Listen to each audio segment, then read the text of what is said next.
Bonjour, on se retrouve dans le tout premier épisode de The Pink Table Show, un podcast où on va parler de tout, santé mentale, joie, peine, rire. Ici, on est là pour pas faire semblant, car on parle comme on pense et surtout, on ne fait pas semblant. Pour ce tout premier épisode, j'ai avec moi. Bonjour tout le monde. Alors moi c'est Fanta Mohamed Koulibaly. J'ai 24 ans. J'ai eu 24 ans récemment. Je suis étudiante et je suis aussi la fondatrice de Sunbeams, une marque de cosmétiques bio de luxe. Et comme elle a dit, aujourd'hui nous allons parler de santé mentale. Et Mais bienvenue à toi, Fanta Mohamed. Du coup, on va parler de la santé mentale négligée en Afrique. Pourquoi nos familles et ministères n'en prennent pas compte? Pourquoi c'est si négligé, si tabou? Pourquoi il y a cette barrière entre le fait d'être dépressif? Déjà, on va mettre les choses en place. Santé mentale, c'est pas que la dépression.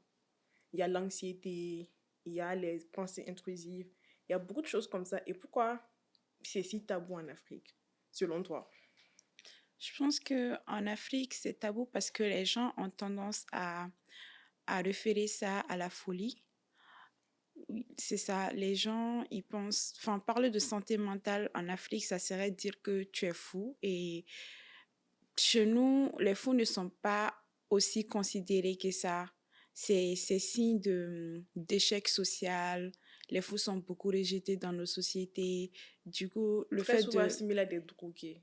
oui, le fait de reconnaître que tu fais de la dépression et tout ça, bah, ça revient à te dire que t'es fou et c'est un déshonneur aussi pour la famille. Ça, c'est vrai. Est-ce que toi, tu as déjà été face à des trucs comme ça? Dépression, anxiété, pensées intrusives? Je pense, moi, c'est plus l'angoisse, cette pression-là de réussir, de rendre fiers les parents, enfin, le fait que tu veux qu'ils soient là pour assister à tous tes moments de succès, alors que tu sais qu'ils ne sont pas forcément éternels, ça te pousse à vouloir faire les choses trop vite Et ça te met une certaine angoisse. et beaucoup de pression. Ça, c'est vrai. Moi, par contre, comme tu l'as dit, l'anxiété et l'angoisse sont à peu près pareils. Parce que moi aussi, j'ai fait beaucoup d'anxiété, beaucoup de crises d'anxiété, surtout depuis que je suis arrivée au Canada et que j'ai commencé l'université. J'ai fait beaucoup d'anxiété et pour dire vrai, ce qui m'a vraiment aidé, c'est le fait que mes parents, pour eux, c'est pas un sujet tabou d'avoir de l'anxiété. Même si ma mère, elle sait pas toujours c'est quoi vraiment l'anxiété, et ça se voit que ça se voit qu'elle veut m'aider et qu'elle est présente. Tu te rappelles l'année dernière quand j'ai fait ma grosse crise et que je voulais tout arrêter et rentrer, je lui en ai parlé. Mais elle ne savait pas comment aborder ça. Elle est partie voir l'imam du quartier pour lui demander de prier pour moi. Et je voyais que ça l'affectait vraiment. Du coup, ça m'a réconforté dans mon, je vais pas dire dans mon anxiété, mais ça m'a réconforté dans le fait que je sais que si un jour je tombe vraiment dans ça, je suis pas seule. Je suis très, très, très, très bien entourée au cas où ça va aller de l'autre côté. Et je pense que c'est ce que beaucoup de personnes n'ont pas. Un entourage qui croit vraiment à la santé mentale, au risque et tout ce que ça peut engendrer. Je pense que pour ça, il faut être bien entouré. Et si tu n'es pas bien entouré, cherche toujours quelqu'un à qui parler. Parce C'est que tant que vrai. tu en parles et que tu arrives à mettre des mots dessus, ça te permet de te libérer. Enfin, quand tu en parles à des gens qui ne comprennent pas, des gens qui te disent, mais toi, tu es malade, toi, va là-bas. Les gens qui vont se moquer de toi. Ouais. C'est bien il faut être empathique dans la vie. C'est bien de ne pas comprendre, de ne pas savoir ce que c'est. Mais de l'autre côté, tu as une personne qui souffre. Il faut pas tout prendre à la moquerie parce que dans notre société, on a tendance à faire ça. On a tendance à Oui. tout prendre de façon sarcastique et ça n'aide pas toujours. Il faut pas, quand quelqu'un va mal, il faut pas essayer de tout le temps rigoler. Essaie de comprendre la personne. Si tu comprends pas la personne, c'est bien. Mais il faut pas enterrer une personne qui Qui est est déjà déjà à mort, terre. en fait, qui est Oui. déjà à terre. C'est pas intéressant. Et pour les introvertis comme moi, si vous avez du mal à aller vers les gens, de parler et tout ça, vous pouvez écrire aussi.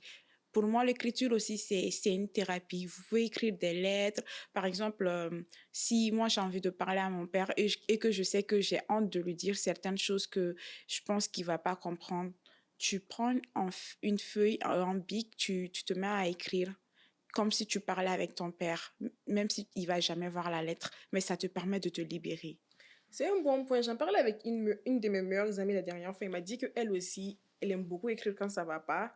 Mais au-delà d'écrire, elle essaie aussi d'en parler. Du coup, toi, tu te contentes juste d'écrire et t'en parles pas. Ou il t'arrive des moments où tu te dis, ah, c'est bon, je vais en parler. Il t'arrive de faire ça? Euh, Moi, j'ai pas vraiment du mal à me confier, surtout à mes proches. Je parle beaucoup avec ma sœur, je parle beaucoup avec ma mère, même si la plupart du temps, on ne se comprend pas. Mais elle essaie de faire des efforts des fois, mais c'est quasiment créer un cercle négatif et C'est vrai, mais il faut aussi soulever le fait que quand tu es dans... Nous, on parle d'anxiété. Moi, je sais ce que l'anxiété parfois me cause.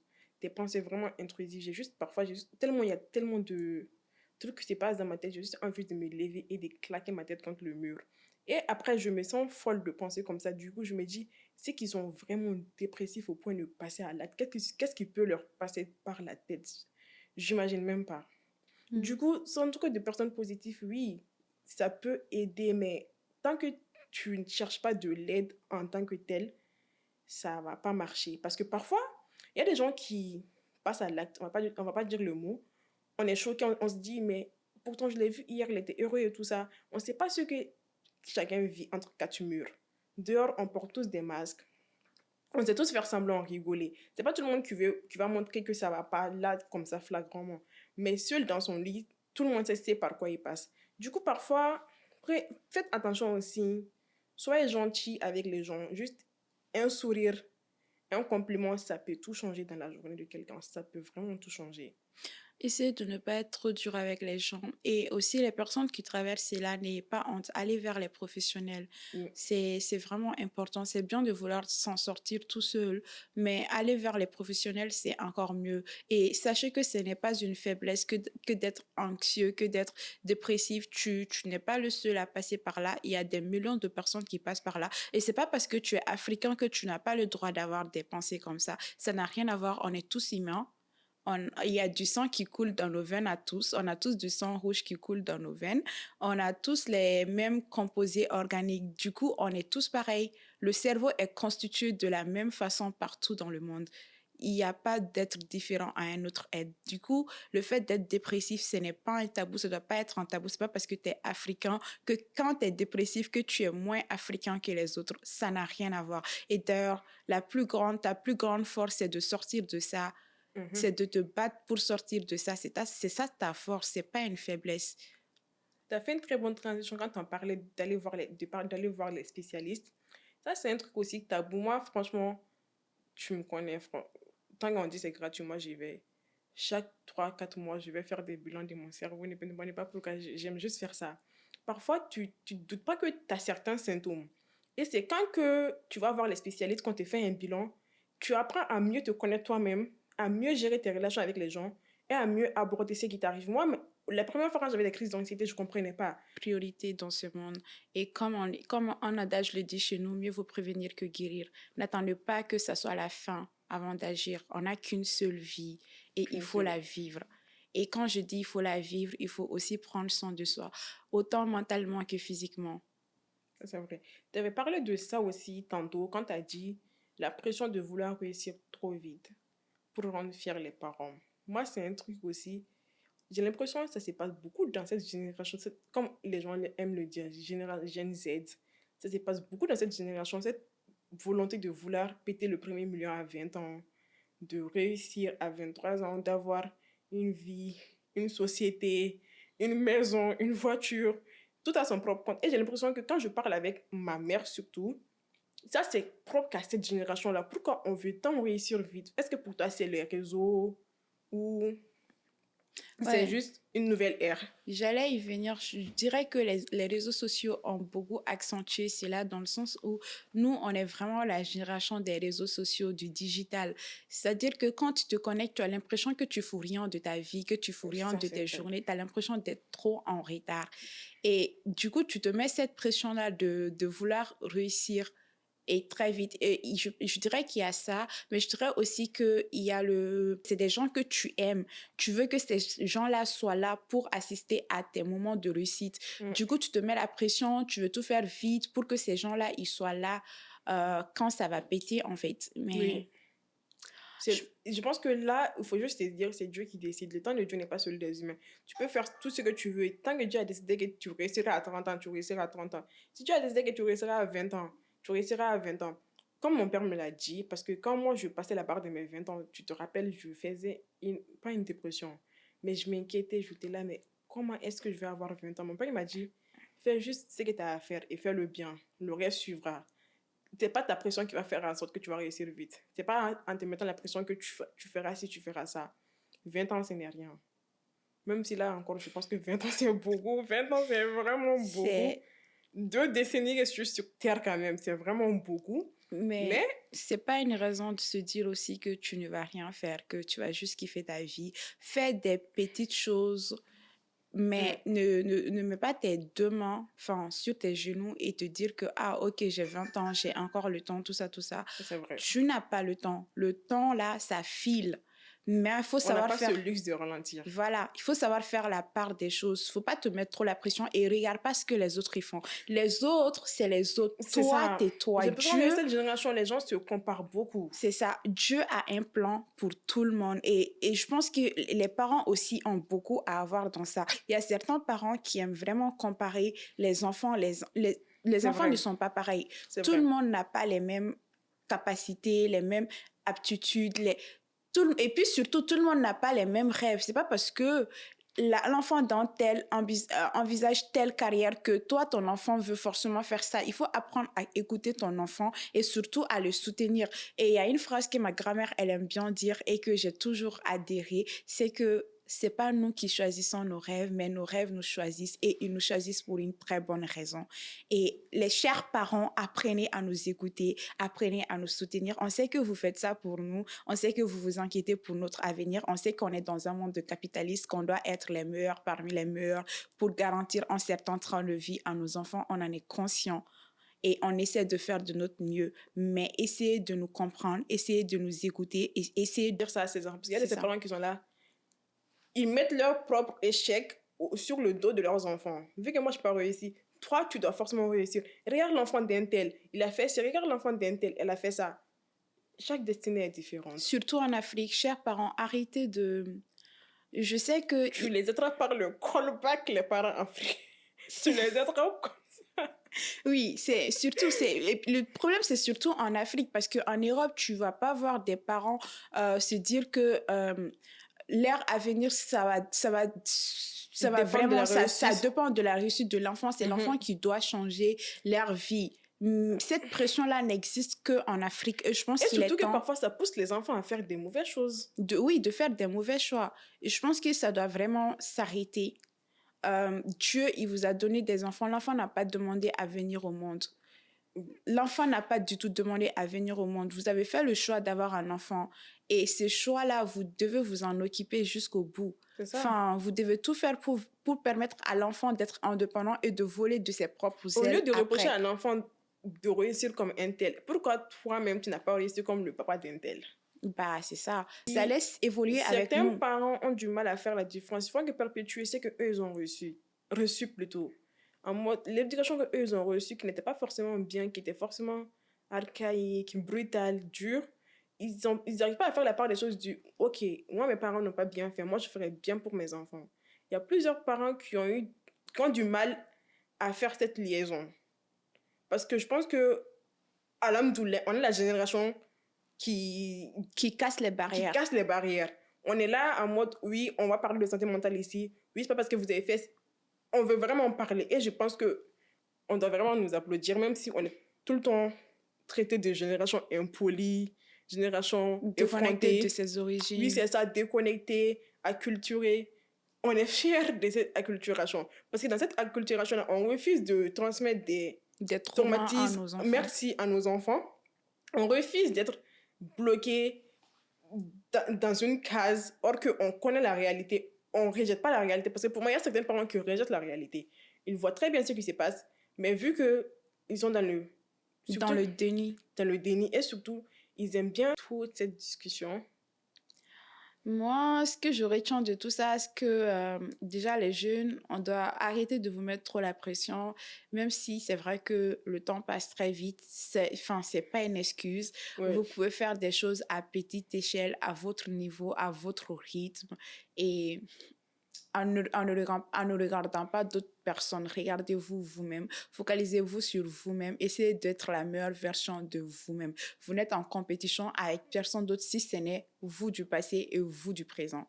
Et, et après, je dirais aux parents, apprenez à laisser vos enfants faire ce qu'ils ont envie de faire. Mhm. Écoutez-les, faites-les confiance et essayez de les guider, mais sans pour autant les brusquer. Ni les contrôler. Et arrêtez vraiment. Plusieurs parents africains qui disaient même pas je t'aime à leur enfant. Je me rappelle une fois, j'étais avec, pas des amis, c'est des connaissances à moi. Je parlais avec papa. Quand j'ai fini, il m'a dit, ok, je t'embrasse fort, je t'aime. Et j'ai dit, ok, papa, je t'aime aussi, bye. Ils m'ont dit, ah, ton père qui dit je t'aime, t'es sûr que c'est ton père? Bien sûr, mon père me dit je t'aime. Chaque fin d'appel, mon père me dit je t'aime. Ma mère, elle me dit pas je t'aime forcément, mais je sais qu'elle m'aime. Enfin, ça, c'est elle, quoi.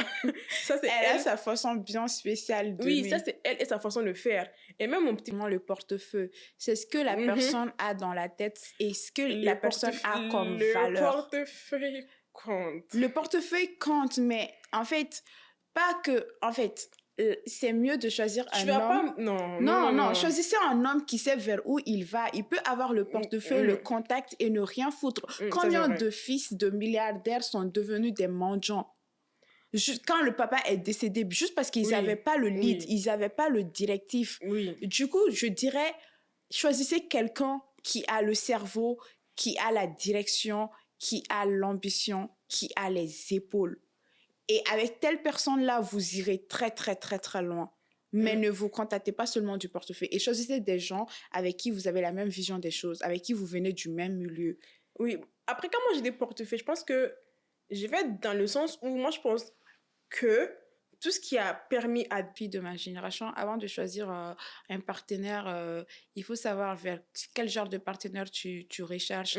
C'est ok, l'amour c'est bien, mais d'après maman, ça ne dure que 2 ans dans le mariage.